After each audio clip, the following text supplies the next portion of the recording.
কোটা সংস্কার আন্দোলনকে কেন্দ্র করে সৃষ্ট উদ্ভূত পরিস্থিতিতে ঢাকা বিশ্ববিদ্যালয়ের কোনো শিক্ষার্থী হয়রানির শিকার হলে বিশ্ববিদ্যালয়ের প্রক্টর অফিসে জানানোর নির্দেশনা দিয়েছে বিশ্ববিদ্যালয় প্রশাসন। এ বিষয়ে বিশ্ববিদ্যালয় থেকে সম্ভাব্য সকল সহযোগিতা প্রদান করা হবে। সোমবার বিশ্ববিদ্যালয়ের জনসংযোগ দপ্তরের পরিচালক মাহমুদ আলম স্বাক্ষরিত এক সংবাদ বিজ্ঞপ্তিতে এ বিষয়ে জানানো হয়। বিজ্ঞপ্তিতে বলা হয়, কোটা সংস্কার আন্দোলনকে কেন্দ্র করে সহিংসতা ও আইন শৃঙ্খলা বিনষ্টকারী কর্মকাণ্ডে লিপ্ত থাকার অভিযোগে বিভিন্ন ব্যক্তির বিরুদ্ধে ব্যবস্থা গ্রহণের নানা সংবাদ গণমাধ্যমে পরিলক্ষিত হচ্ছে।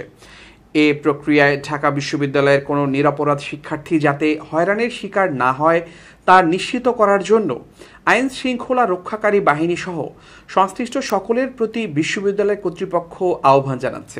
এতে আরও বলা হয়, ঢাকা বিশ্ববিদ্যালয়ের কোনো শিক্ষার্থী হয়রানির শিকার হলে তাকে প্রক্টর অফিসকে অবহিত করার নির্দেশনা প্রদান করা হলো। এ বিষয়ে বিশ্ববিদ্যালয় থেকে সম্ভাব্য সকল সহযোগিতা প্রদান করা হবে। ঢাকা বিশ্ববিদ্যালয় প্রশাসন শিক্ষার্থীদের সর্বাঙ্গীন মঙ্গল কামনা করছে।